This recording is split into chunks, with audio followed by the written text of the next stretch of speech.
Right, we're at the secret nuclear bunker, and this is the entranceway.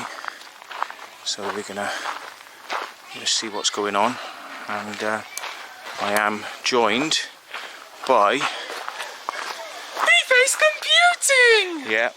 So all your haters now can leave some love comments in the thing. You know, like, how dare you have this person with you? What's wrong with you having him here? That's because, do you know why? Because whenever you ask Jordan to come, he goes, okay. Alright? And half the other people out there have always got other things on. They're very busy people, and they've got other things and other things and other things. So, yeah. Jordan's always interested in going places, and he don't grumble. He just comes and that's it. Job done. Now, I'm not saying that anyone else should you know, have to drop what they're doing to come with me at short notice. Of course not, but at the same time, you know, you want to go with somebody in case you get an accident or something. So Jordan is very good like that, and he don't grumble. You can say, jump off that building and break your legs, and he'd be like, okay. So you know, everybody else would be like, no, I can't do that.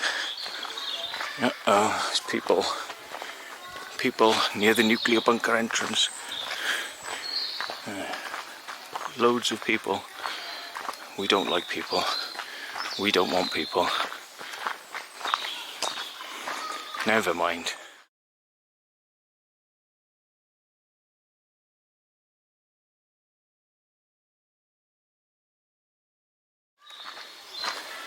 Right, that there on the left hand side is the house. So it's designed to look like a little house that people live in to keep you away from it. And right, here we are. They've got like a vehicle that would have maybe been one of the original vehicles here, but it's a fire service truck, a Bedford truck. And this would have gone out, you know, after a nuclear emergency perhaps. And yeah, weather station.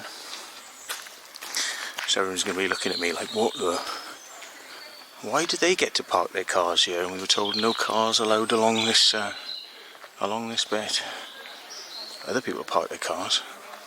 There's plenty of people here, which I was hoping we wouldn't see any people. So yeah, look, we've got all-terrain vehicle with Caterpillar tracks. Yeah, there we are. Toilets, canteen. There's a canteen over there, so we'll see what's in a bit. But yeah, there's a missile up there. Missiles, and I think this is like a doodle. Is that a doodle bug? I don't know. Yeah.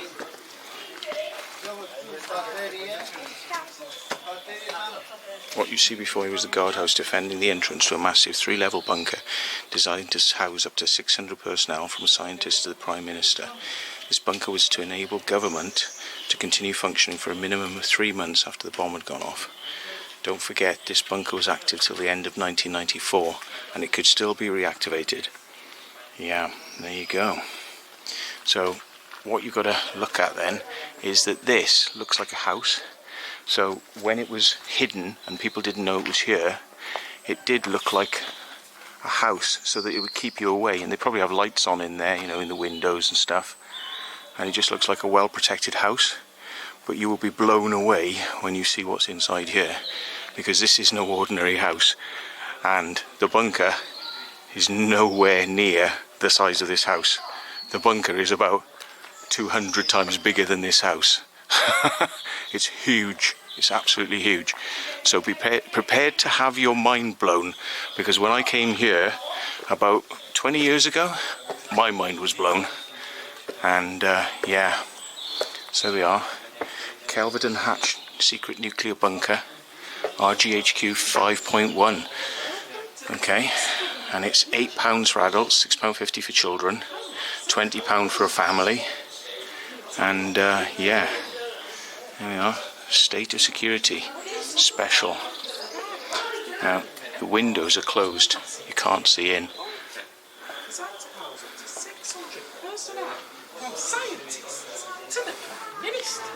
I need to go to the toilet before I go in here, to be honest. So we will have to wait. There's a canteen down this side. Let's see where these toilets are. Toilets, canteen. Ooh, secret nuclear toilets, folks. And we get a little look around the side as well. So we got secret nuclear toilets. Let's get in there, folks. You know I love my toilets. But I actually need them right now. Yeah, they're good quality. And they're not smashed. Right, see you in a minute. 20 minutes later. Wow, I feel so much better. Let's have a look behind the secret nuclear bunker. See, it just looks like a little house, you know, it just looks like a little house, chimney, you know, and it would have looked a lot more sparse than this back in the day. It would have been made to look like a house. You know, there would have been no real indicators that this was a bunker. So, and it probably would have had its own little security force as well, looking into things. So I'm just checking. Ooh, so as you can see, you can't see in through the windows.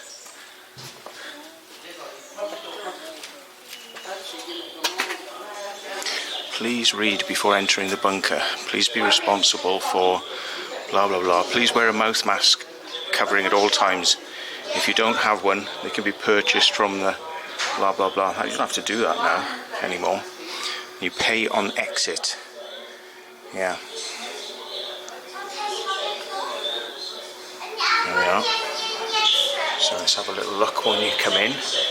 You've got a fire detection system and alarms probably. Purchase from the canteen. You need a permit before taking a video camera or phone.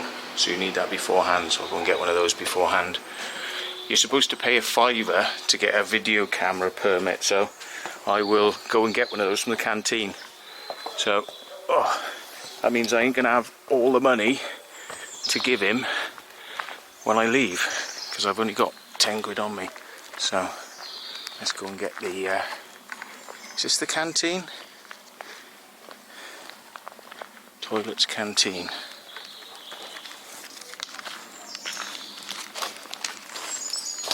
Let's go have a look. Is this the canteen?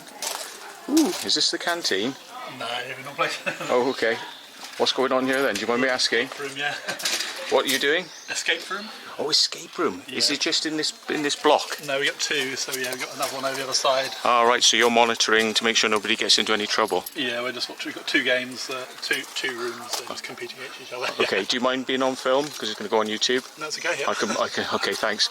So the canteen is. Yeah, just carry on up that path. So past the toilet block, and then there's a little pathway, and if you go there, then you'll get up to another gate, go through there, it'll take you to the canteen. Is it a long way? No, not far. Okay. 2-minute walk. Oh, right. Okay. Thanks. Come and see me later if you want to play a game. Okay. They say we've got to pay a £5. I just put it in the thing on the way out, you know, for the video thing. So I will promise to pay. Yeah, the extra charge for the video. Right, because I can't be asked to walk in 2 minutes to the canteen. It sounds like it's a fair way away. So I promise Mr. Parrish to pay you. I think his name is Mike Parrish, the owner. And I did ring him and speak to him yesterday on the phone. So I do solemnly swear I will pay the £5. It's a zone chart here, look.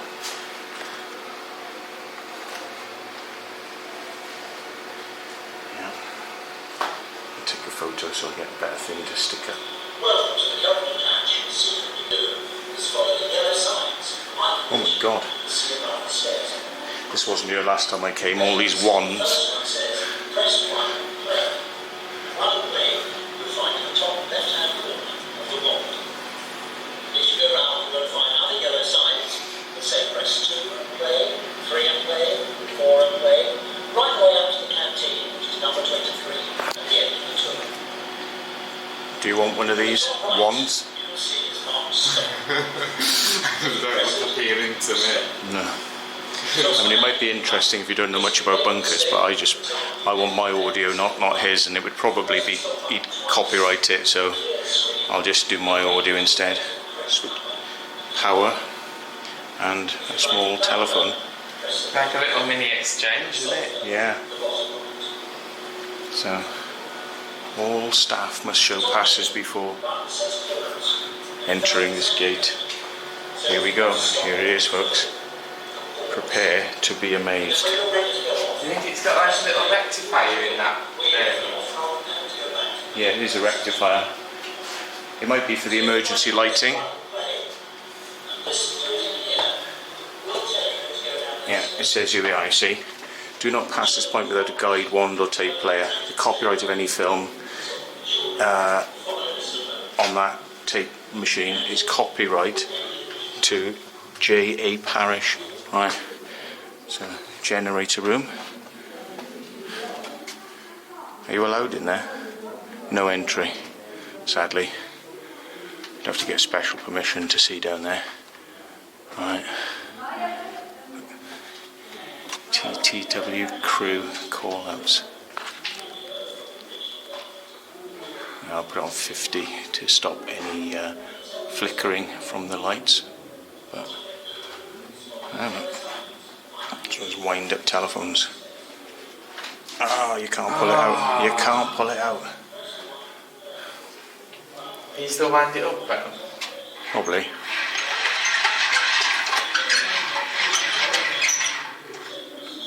Hello? Hello? Calling B-Face Computing. You can't even talk to anyone.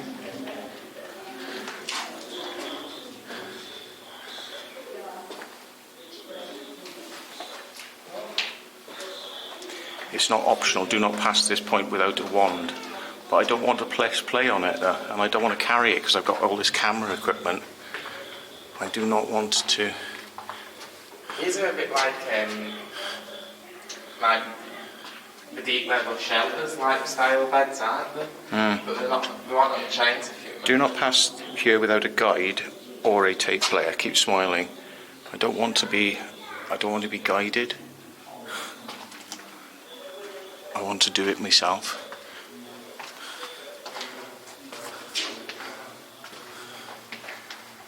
Last time I was here, there was no guides to take us around. I'm not interested in being guided. Simplified sectional drawing. So I'll look underneath the transmitter. Top floor, middle floor, bottom floor. Yeah.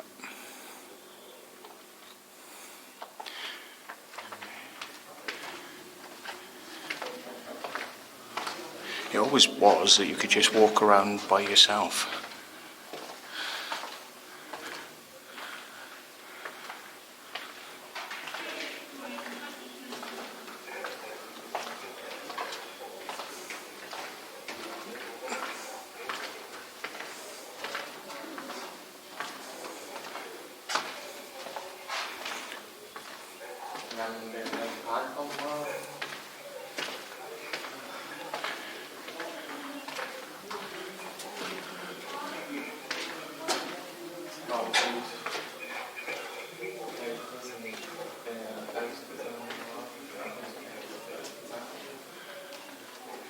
Looks like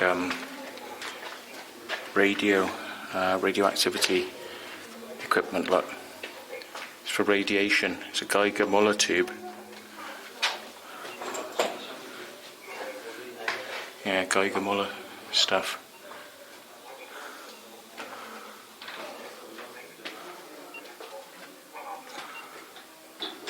But isn't it? Look, it's a proper can. Right, when there was a nuclear war, this beep, you could hear beep, beep, beep. If it became a constant beep, that meant we were at war, missiles were flying. So as long as you could hear the beep, it meant that we were okay. If the beep got faster... Squadron Leader Parrish, please attend the ROC room. Squadron Leader Parrish, please attend the ROC room.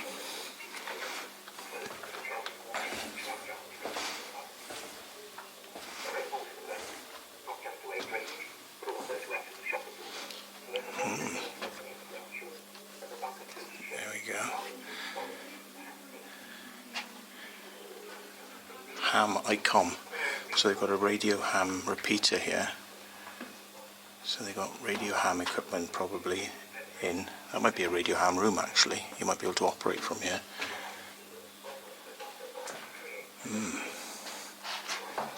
Radio room. That equipment don't look too dated, that. Oh, I think they've got a ham repeater here by the looks of it. Interesting.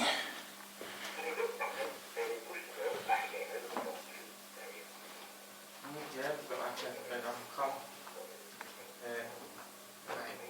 License paperwork then.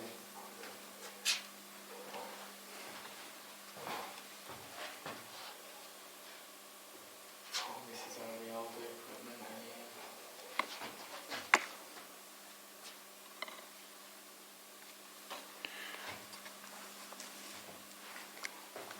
here. The big blast doors here.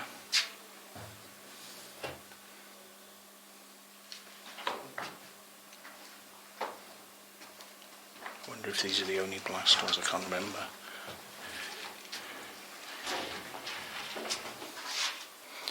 Power cables.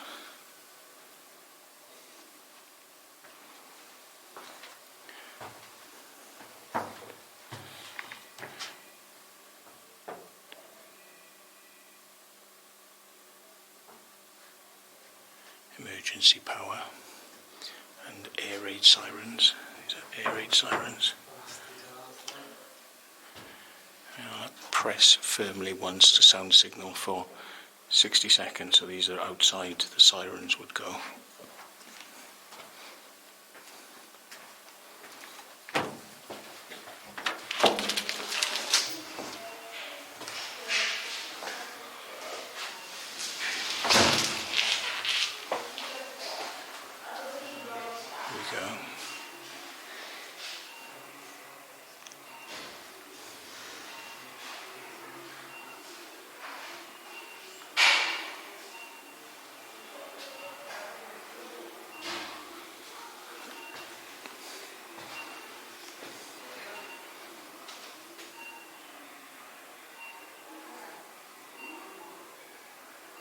Emergency bell. If there's a problem, you've got to ring that bell. No entry, so we'll be coming out of this.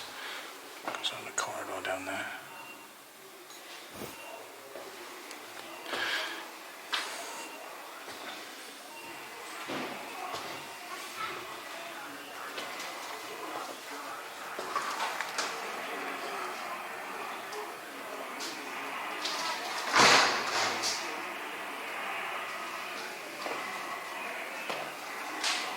Lots of telephone exchanges here. These are antique, vintage.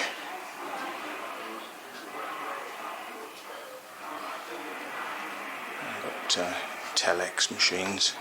Mitel, that's a telephone exchange actually.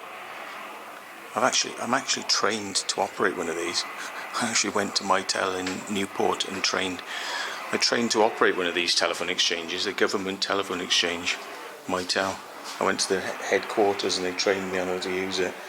And there's like ways to spy on the calls as well, like you can listen in without them knowing you're listening in. What, this whole thing is just a massive exchange, even the... Yeah, that's the thing where you look up the telephone numbers, you tap in there and it brings it up on screen, all the extension numbers and everything, and you can transfer. It had been used. It was a government telephone exchange system they used to use.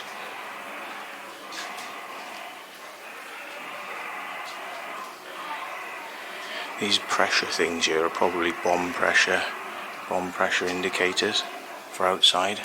Probably have like little pipes going outside. Yeah.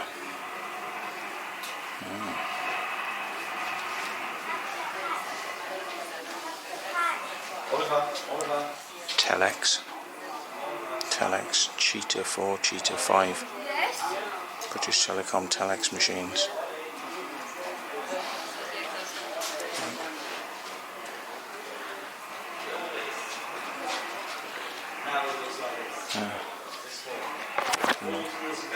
Not for public use.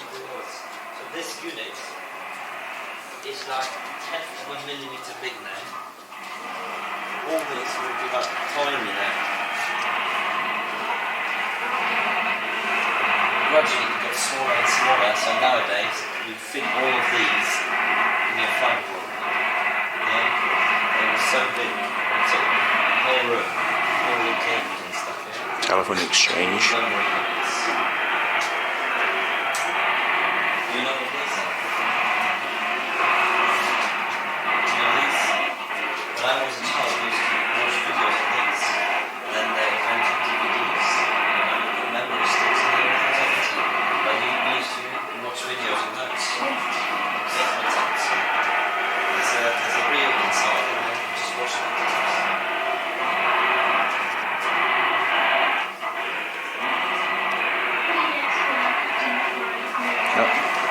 So you can listen in to the telephones.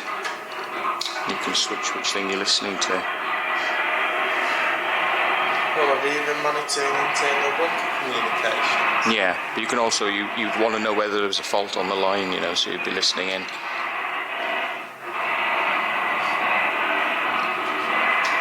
just the makepiece, designed.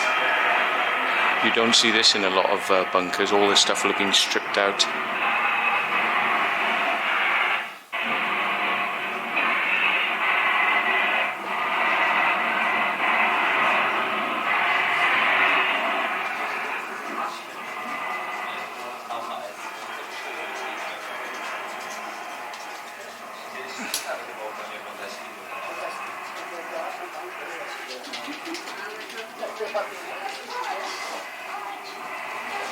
More communications equipment. This place is crazy, isn't it? It's absolutely crazy.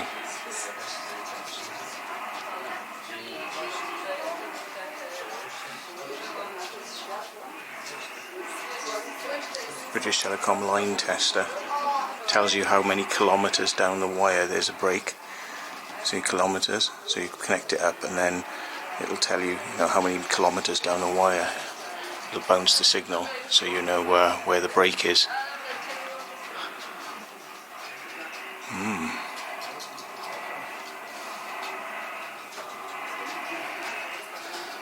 Right, those are broken, every single one.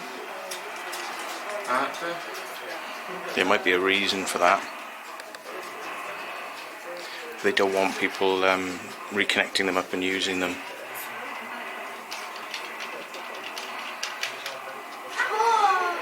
British government, they're really paranoid about anybody having access to their old stuff. So, yeah.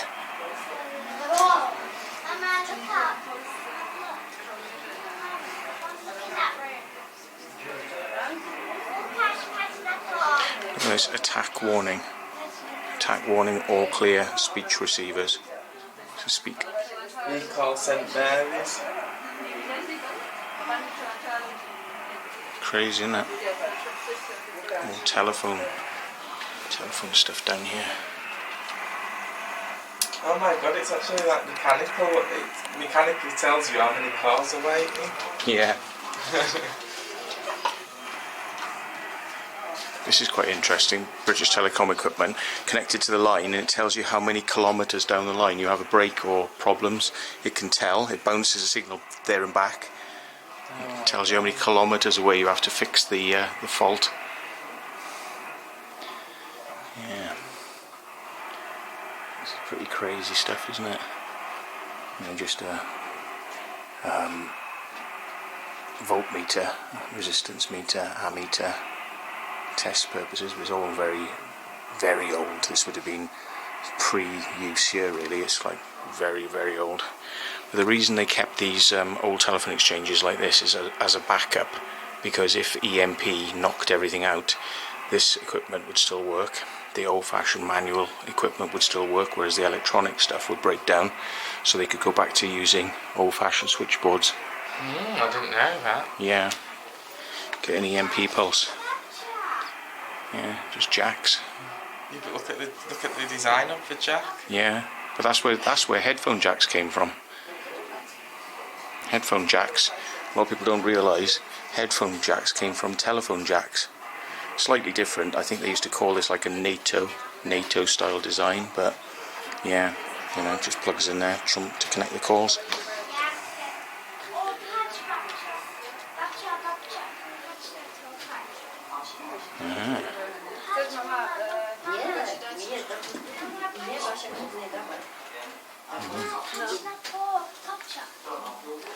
It's an old telex machine, very old. I think these things still work. Old-fashioned equipment can normally be brought back up eventually with a bit of work. That's an old-fashioned paper tape, look, paper tape machine. That's really old.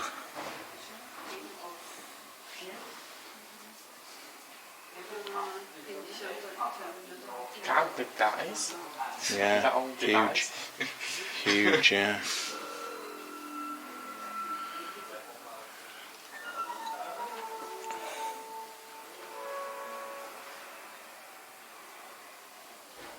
That's why this place is so cool, because they've actually made the effort to keep all this equipment still in here. You know, it would have been stripped out, I think, most of it, and they bought these back in. So he's paid a lot of money to bring a lot of this equipment back, so it gives you the look and feel of what it would have been like.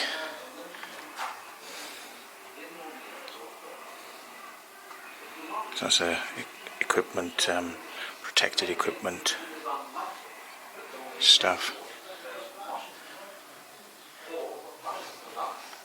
Oops, gone a bit higher. Boundary maps. So these would have been all the regional seats of government. So, you know, like Section 1, Section 11, each one of these would have had its own control centre. Yeah, look. So we're in bunker 5.1. You saw that when we came in, so you can see 5 is Greater London, 5.1 is where we were there, so that was bunker 5.1. So if you had a bunker like, you know, down in Wiltshire, we'd have been part of area 7, so we'd have had 71, which would probably have been Chilmark, which you've seen. That's probably Chilmark, but I can't see. Let's get close. Wells. Yeah, Frome. No, it looks like it's further west than Frome. Oops, is this stopped? Put a fresh plastic bag into the bucket with a few drops of disinfectant. Cover the bucket with a lid. I think my helmet cam's died. Right. Shouldn't do want to go in then. Scientific advisors. So this is science advisors. You should have stored at least 2 pints for each day. Don't waste water on washing or anything else. If you must use water for cooking, use as little as possible. If you heat cans of food in a Look at this, it's old videotape decks.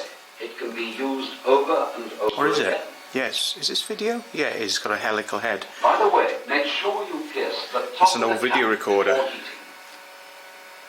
Dip your What dirty tape? knives and forks into the pan while the water is They still use it. They hot. put 1/4-inch tape Water on is these hot. reels when it should be 1/2 inch or 1 inch.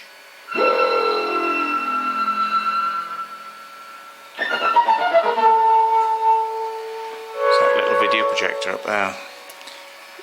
Teeny little video projector. Probably why it's really dull, isn't Oh, it? sorry. Yeah, this is interesting. So this is like London, different areas in London.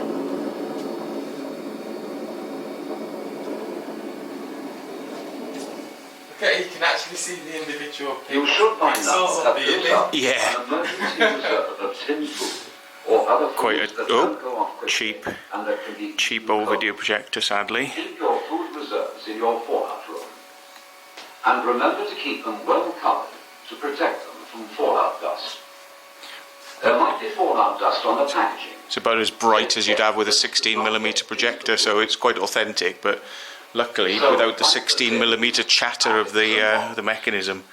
You may not be able to replace your stocks of food for a long time, so make them last.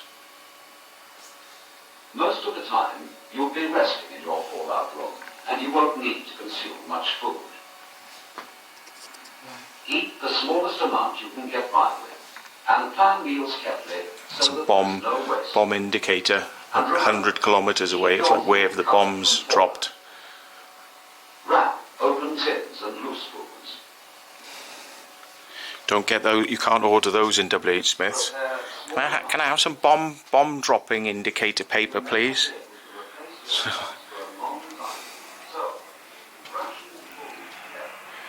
Oh, this is the room we came through earlier. Yeah. Come all the way back round. What's in this room then? Wow. Some good stuff in there. It's like some oscilloscopes, frequency counters, some good old crap in there. It's actually switched on. Yeah. Nixie tube numbers on the Nixie tubes, 2300 it says over there.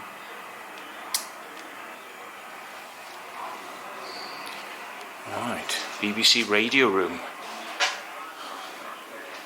It says on air. Do you think it's actually on air? Or do you think it's just like a demonstration? No, but this is just a real. That's a real BBC desk. That's a real BBC desk. And BBC have a funny thing. You know, like normally on most mixing desks, you push up for volume. Well, it's the opposite on BBC. You pull towards you for volume, and you push up away to turn the volume off. And the reason they did that is because people would be leaning their arms on the desk, and they reckon there was more chance if you leaned your arm here. If you leaned your arm, you were going to knock the volume up. So what they did is they pull them all the way towards you for up. Oh, why am I pointing upwards?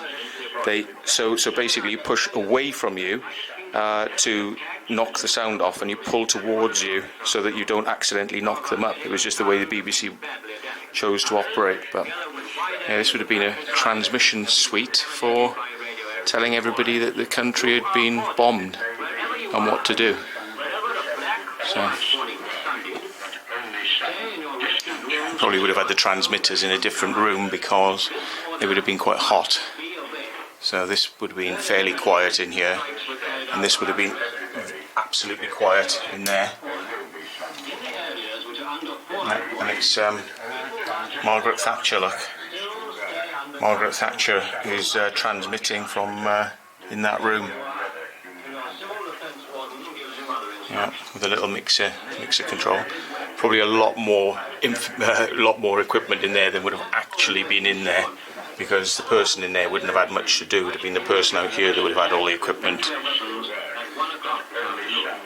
But still, interesting.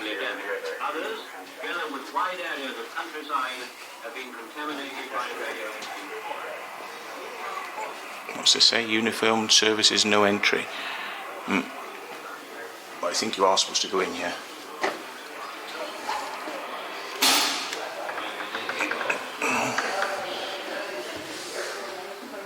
Wow.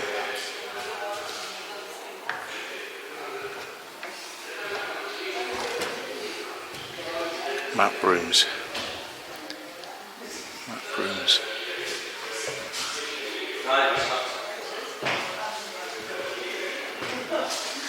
Radiation monitoring system.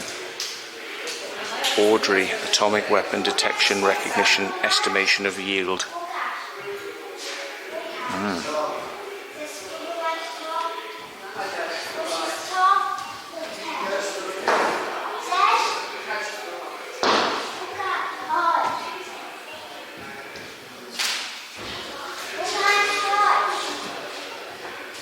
Oh look, here it says Southern Sector, which would have been at Rudloe Manor. HQ Southern Sector was at Rudloe Manor. Yeah.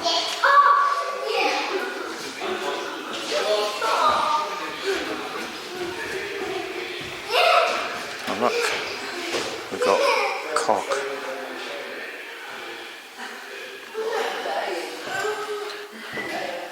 We saw it here first. Government has cock. There they are, sections on the map. Section 5. This is quite good, isn't it? the illumination at the top and the sides, picking up the grease pencil marks on the thing here. Can you see?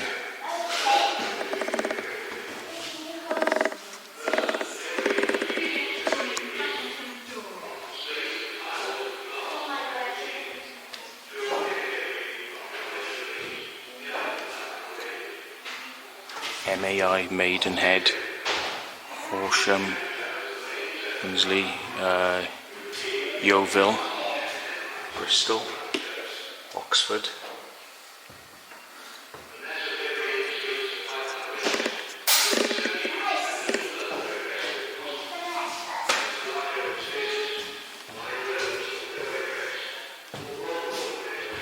Display. We should probably catch up with the others. Wow. Oh, Mum, we should go for arrows. Air conditioning mode.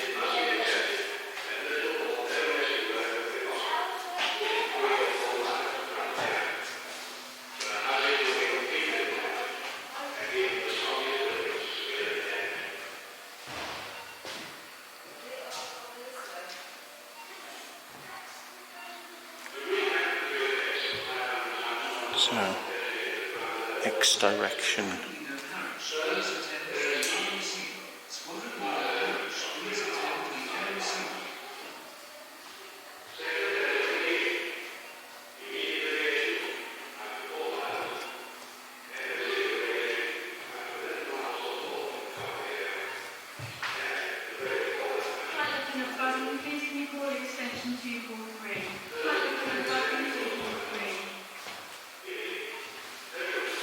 What would the internal intercoms have been like that clear? Probably, yeah.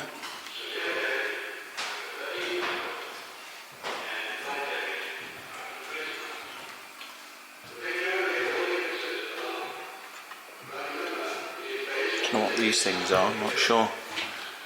Plessy Communications Control Unit, Receive Transmit 3051.3, HF SSB, so that's, oh yeah, 3 megahertz, 3051.3, so it's a HF transmitter, high frequency, so ham radio bands almost. A little bit lower than ham radio shortwave frequencies, shortwave. These are interesting, these clocks. They've got these clocks, look. Maybe they were preferred for some accuracy of timekeeping. Oh my god, it's a pool table. Yeah. Pool table, yeah. Why have we got a pool table? Well, they used to put they put marks on you. They'd have little things on the table so they could push them around, like bombs. Yeah, push them around. Like the ladies used to do that in the wartime, in the bunkers. They used to have little push rods.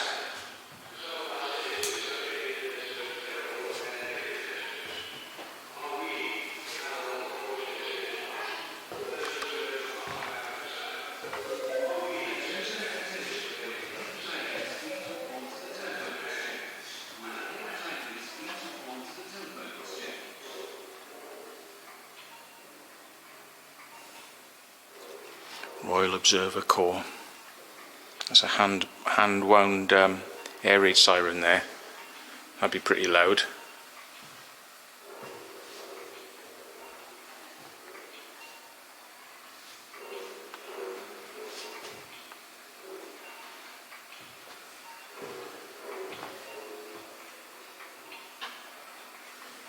Sensors, kilopascals. That's the bomb power indicator. So the pressure wave from a nuclear bomb would send that needle up there, and then they'd know how close, or how big the bomb was by how much pressure it would give off. And these things here, they put paper on the inside, so they unscrew that, take the lid off, and they put paper around the edges, right? And they see this little hole here. They have one on each side. Right, well, whichever side of the paper gets burnt was the side that shows you the direction of the nuclear blast. So if the blast is up here, light will come in, go through this little pinhole here, and it will produce a mark on the other side of the paper. So then they take this out and they look at which direction it has, like degrees, like north, south, east, west, and degrees. They can work out which side the bombs have gone off. So you can have it all sides, basically. We'll show you. And how bright it is, we'll show you how big the bomb was as well. So, bomb power indicator. Another one of those bleeper things. During peacetime, you'd hear the beep, and you could actually tune into this frequency on a radio because it would be on the air, but very few people ever knew the frequency. But if you knew the frequency, this thing would be tuned in 24/7, and as long as it was going beep, beep, beep, you're okay. But if it got faster, if it went beep, beep, beep, beep, beep, it means imminent launch of nuclear missiles. And if it goes beep, it means we're at war, missiles have been fired, expect nuclear war. So as long as you heard beep, it's like a heartbeat. As long as you heard beep, it's okay. Is it an automated system doing it, or actually somebody would have to tell it, what the situation was, but in a control centre, like in London, in a bunker or something, where they knew what was actually happening. But yeah, as long as you could hear the heartbeat, it meant that the country was okay. But if the heartbeat got fast, it meant shit, panic mode. And if it went beep, it meant oh shit. Oh shit! It's like that. It's like that song you did. Oh shit! You are dead. Was that you, or was it? You did like. Oh shit! You are dead. Oh shit! You are dead. No, that was Stuck in the Lift, wasn't it? You did the thing. Oh shit! You are stuck. Oh shit! You are stuck in the lift. And you've pushed the alarm. And you've pushed the alarm. Oh shit! You are stuck. Oh shit! Oh shit! You are stuck. Oh shit! You are stuck. And you've activated the alarm. That's the one. And it's like the melody in background. Yeah. So it'd be like, oh shit, you are bombed. Oh shit, you are bombed. And you've got 2 weeks till radiation kills you. That's what I do. Instead of beep, it'd be a simple melody, and in background it'd be like, we're okay. Yeah. We're still okay. Shit's starting to hit the fan now. Well. Oh my god, and then it'd be like, yeah. And then it'd be like, oh shit, we are bombed. Oh shit, we are bombed. Yeah. Congratulations if you're still alive. Yeah. Can you imagine if somebody transmitted over that frequency, though? People would shit themselves who had these transmitters. Like people in government departments, they would have one of these like things. Some of them would just have it in the corner of the room. Why would they really paranoid? Well, they had to, because they'd have to come out and like start doing things, like cleaning up the mess and get the police out and Yeah, but what made them so paranoid? Because if someone was transmitting just being silly, they'd be like, oh, it doesn't matter. This is a room for video projection. Oh, look at that big fan vent. That's massive. Do you think that would like that when it wasn't you? Yeah. Are you sure that's a modern warehouse thing? Can you hold that for us a sec? Heavy, isn't it? I need to do tighten up my bloody thing. There we are. You get muscles just from walking about with that. Yeah. You keep changing arms on it, keep changing hands, because it's quite heavy. It's a newer, modern emergency lighting system. Why would you think the old one were like? Oh, I don't know, it probably had bulbs in it. Back in the 80s they didn't have that, but that's one way to get upstairs, but it's not in use. So, it says tour. We've gone upstairs now, haven't we? Ooh! So there's another blast door. And in this room, wow, we've got air equipment.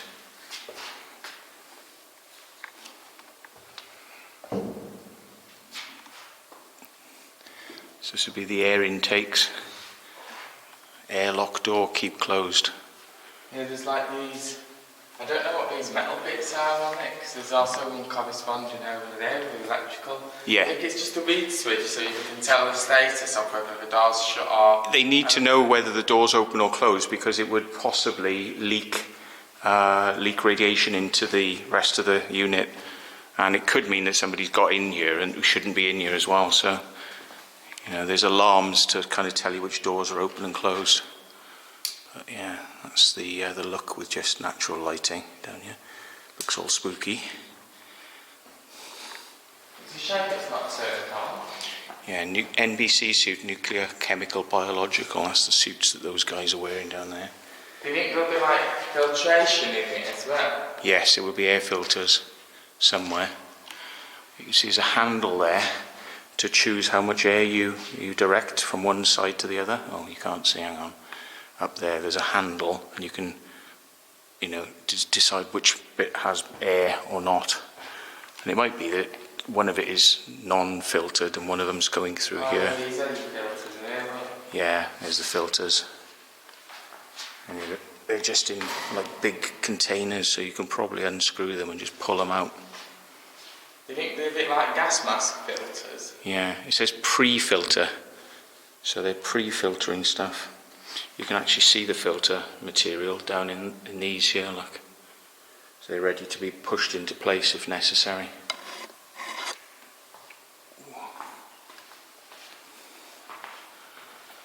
So it's quite tall rooms in here, look. Very tall. Sorry, we were saying? I reckon that would be like sucking it in from somewhere else, but that would have had a connector on it and gone made it through here, because that's like... It might have gone through and they might have cut it off in order to get this walkway that we're on now. It's possible. But it could... Up to the surface, done it, into the normal sewage system. Yeah. Done it. Right, we've just had a battery change, but yeah. Jordan was saying this door's closed to the sewage disposal, but yeah, you're on about, every once in a while they would pressurise the sump and shoot it. Right up into the sewers, it'd be like into the sewers or everyone's houses are connected to and stuff. No. They actually have a pipe on the surface that just goes into the air, and it's like 10 feet in the air. So what happens is when they fire it, it just fires shit all over, the area surrounding the bunker, which is why. It does. No, seriously. That's disgusting. Yeah, but what do you do when you're climbing out? Like when you're leaving is it like at the bunker entrance it fires shit, or is it like? Probably be a bit further away. Just in a bit of field. Yeah, in a bit of a field. No, but the thing is, you couldn't rely that the sewers wouldn't be broken or blocked. And when you try to pressurise something into something that's already got pressure, it may not want to go. So they did used to just sump it into the nearby field. Yeah. Well, that area, I've just noticed that area. It actually says that it went into the fields out in the woods. Yeah, that's right. So it had just been like pressurised, like. Yeah, it just used to chuck it in the woods. So you just go, and just fire it into the air, and it would land on the trees and things. But the thing is, everything would be irradiated up after a nuclear war, so you wouldn't really care about what was on the fields and muck and crap. What sort of a life is it if everywhere is irradiated and you're stuck? You'd be in here for 2 weeks to a month, possibly, until radiation had died down to levels where it would be possible for you to go outside, but you're not going to survive very long, no matter what.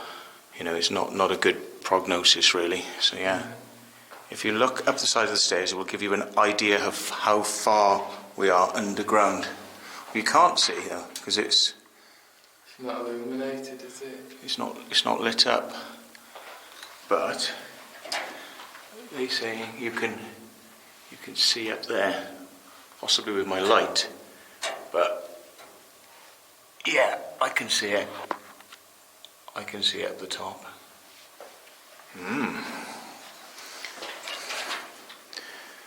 So these are air sealed doors. You can see the rubber seals on there to keep the air seals.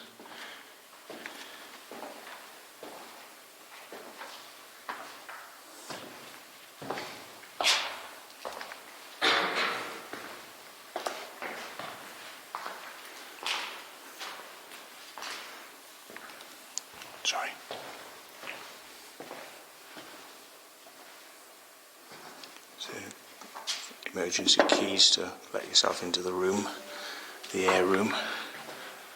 Why did they lock it off really securely? So they set it up and then just kept it locked. Yeah, well, they probably just didn't want anyone going in there, because you would open the seal, you know, and then that's a room that could have radiation in the filter, so you don't want anyone touching that and then walking it back in. So, you know, because if you get radiation inside the bunker on your hands, you could be spreading it all over surfaces and things like that, and then, you know, you want to keep radiation out, really.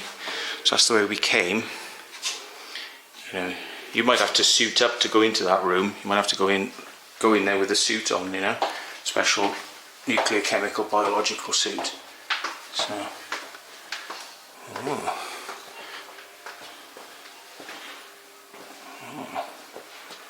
Panel Alive H2. It's another very tall room, this one. This is like some sort of it might be a water tank. Baudelaire tank, it says. Water cooler. So it's some sort of water tank, thermometer, thermostat. So it could be hot water, water cooler, water cooler. But look at the equipment in this room, folks. Whoa. Yeah. Number 1 oil separator, shell tube condenser, that says. Number 1, number 2 liquid receiver, that says. Obviously got multiple bands here on the that's a motor, and then it's probably driving this pump system, because it looks like 1, 2, 3, 4 pistons, probably pistons to pump. It's a pumping system. It's got a suction strainer, it says up there. Suction. Attention, the wind direction is now bearing north-northwest 12 knots. The wind direction is now bearing Thermo control. 12 knots. I've seen stuff from this company, Thermo Control, before, I swear. Oh, look, Thermo Control. Air conditioning equipment in old offices. Different sections. Motorized dampers, those are the dampers which decide which areas have air and which areas don't in here. So, Flight Lieutenant Budden, please could you call extension 243?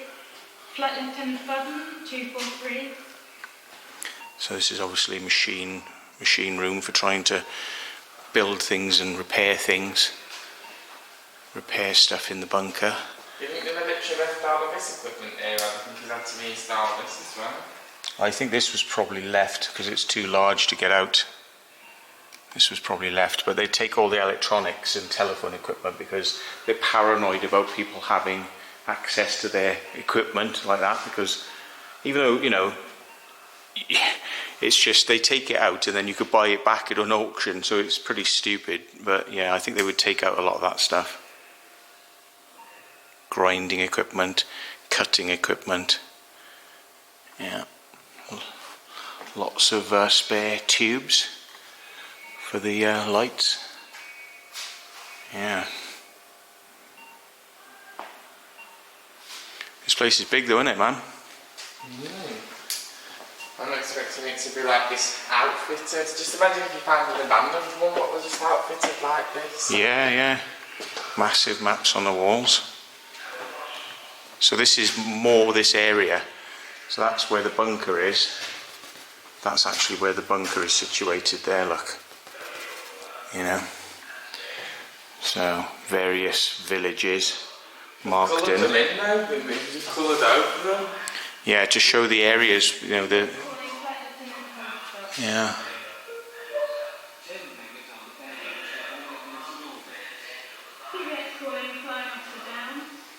Napier turbo blower. What's that then? Napier turbo blower. Show you how the fan works.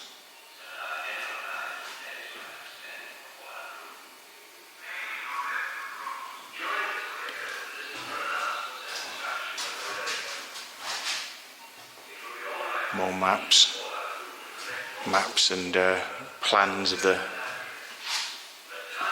this. Another room with the video projection going on.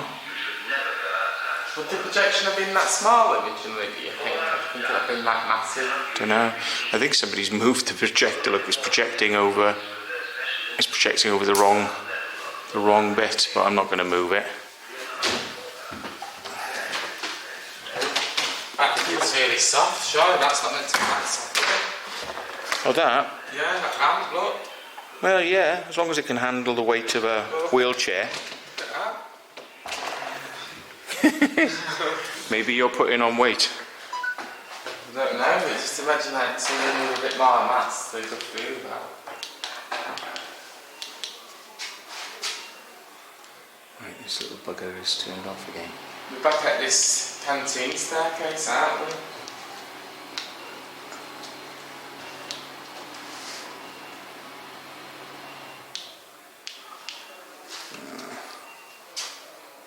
This bloody 360 thing keeps turning off on me.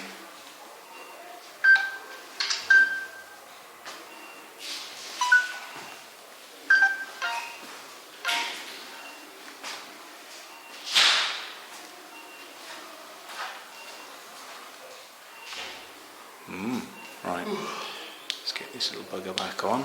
Yawn.